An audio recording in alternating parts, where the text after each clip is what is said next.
responsabilidade quando nos colocamos como seguidores de Cristo. Pedro e João tinham esta certeza.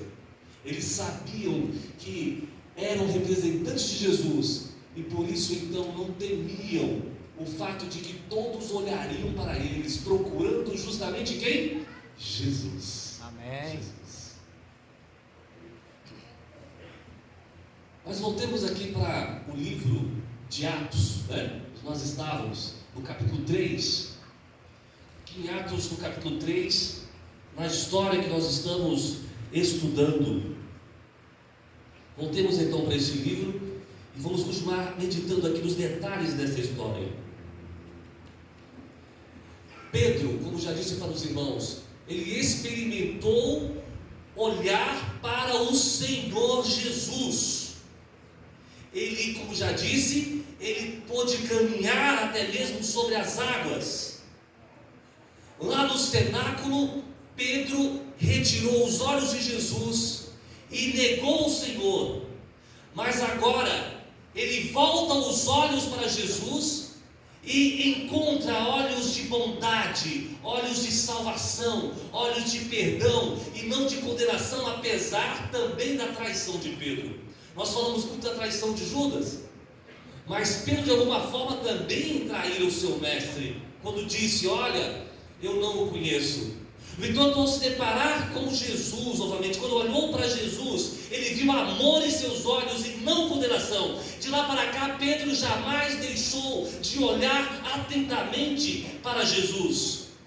Ele estava sempre com os olhos fitos no Senhor, porque ele sabia que os olhos de Jesus são olhos de amor, são olhos de misericórdia, são olhos de salvação. Amém. Pedro jamais deixou a partir dali de olhar para Jesus Cristo. Sabe, irmãos, há aquelas pessoas que olham para Jesus, até olham para Jesus, mas de repente passam a olhar para o problema. Olham para Jesus e olham para o problema. E vão ali então se perdendo nas circunstâncias, nos momentos difíceis que vão surgindo fortemente na vida. Irmãos, se nós queremos obter a salvação, devemos todos os dias nos esforçar em manter os olhos fitos de Jesus. Não é manter o olho fito no pastor da igreja, no ancião, no pregador, no cantor, no irmão A, no irmão B, mas sempre procurando ter Jesus como referência, constantemente. É assim que os grandes homens de Deus em toda a Bíblia obtiveram êxito, obtiveram a vitória, olhando constantemente para Cristo. Ele olhava atentamente, e olhar atentamente significa o que, meus irmãos? O que é um olhar atento, irmãos? É um olhar fixo, é um olhar que não se distrai, apesar das circunstâncias. Olhar atentamente é aquele olhar que não se desvia. Quando o Senhor nos pedir para olhar para Ele, irmãos, nós sempre receberemos algo. Amém. Quando nós estivermos olhando para Jesus, nós sempre receberemos algo. Amém. Sabe por quê? Todas as vezes que você olha para Jesus, você cresce em fé. Amém. Glória a Deus. Você cresce em bênçãos. Você cresce em manifestações do Espírito na sua vida. Sempre quando estamos atentos olhando para o Senhor e não para as circunstâncias ao nosso redor, nós somos então profundamente abençoados pelo Senhor. Amém. Por isso devemos nos manter atentos olhando para Jesus. Olhe para Jesus e viva. Olhe para Jesus e tenha salvação. Olhe para o Senhor e encontre a paz. Deus chamou Abraão e pediu para que Abraão então contasse as estrelas do céu, que ele olhasse para o alto e contasse as estrelas do céu. Como eu disse para vocês, é nítido na palavra de Deus que Jesus nos declarou que neste mundo enfrentaríamos provações. Mas ele disse assim: olha, quando vocês virem os problemas, virem as circunstâncias terríveis, erguei o que, irmãos? Cabeça. A cabeça e olhar para onde? Para Jesus. Para onde, irmãos? Por que é para olhar para o alto? Porque lá está o que, irmãos? A nossa soberana o quê? Vocação. E qual é a sua vocação como cristão? Qual é? É a salvação em Cristo Jesus. Somos vocacionados à salvação. Amém. Que coisa mais linda! Devido ao sacrifício de Cristo, à morte expiatória de Cristo, a sua ressurreição e a sua vida digna e santa, como vencedor sobre a morte e o pecado. Agora, quando estamos em Cristo, olhando para Cristo, vivendo com Cristo, estamos então vivendo a vocação do crente. E a vocação do crente é ser salvo. Amém. É ser salvo. Olhai para mim todos os termos do mundo e vivam em abundância. Esta é a promessa do Senhor para cada um de nós.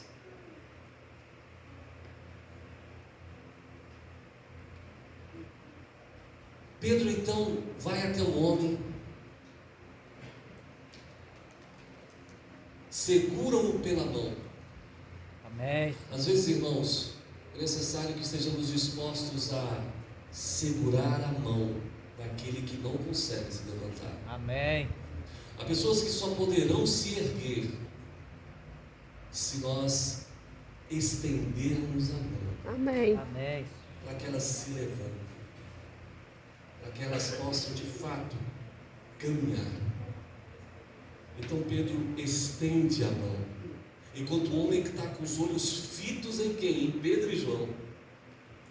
E aquele homem então vai se erguendo. A Bíblia diz que os seus artelhos vão ficando firmes, ou seja, os seus nervos, as suas articulações vão ficando firmes repentinamente. Glória a Deus. Você já parou para pensar que espetáculo de milagre? Amém. Alguém que não podia andar, e agora essa pessoa sente a sua musculatura firme, Amém. os seus ossos, os seus artelhos firmes. Amém. Isso só foi possível porque um homem de Deus, dois homens de Deus, dois cristãos que olhavam sempre para Jesus, estavam ali dispostos a chamar a outro homem para que também olhassem para Jesus por meio deles. Amém. Então aquele homem se levanta e tem as pernas firmes novamente. Amém. Imagine que situação de alegria, de satisfação, que coisa boa. Temos que estar nos preocupando, irmãos, em estender a mão para o caído. Amém. Que ele se erga. E a Bíblia diz mais: você que está em pé, cuidado para que não Pai. caia. E se cair, que hajam cristãos dispostos a erguer a mão para você também. Amém. Amém. É assim que deve ser a caminhada. Ninguém é melhor, superior que o outro. Todos nós precisamos da unção do Espírito, da ajuda do Espírito e também do apoio uns dos outros para que possamos continuar caminhando. Amém. Ele então se coloca de pé.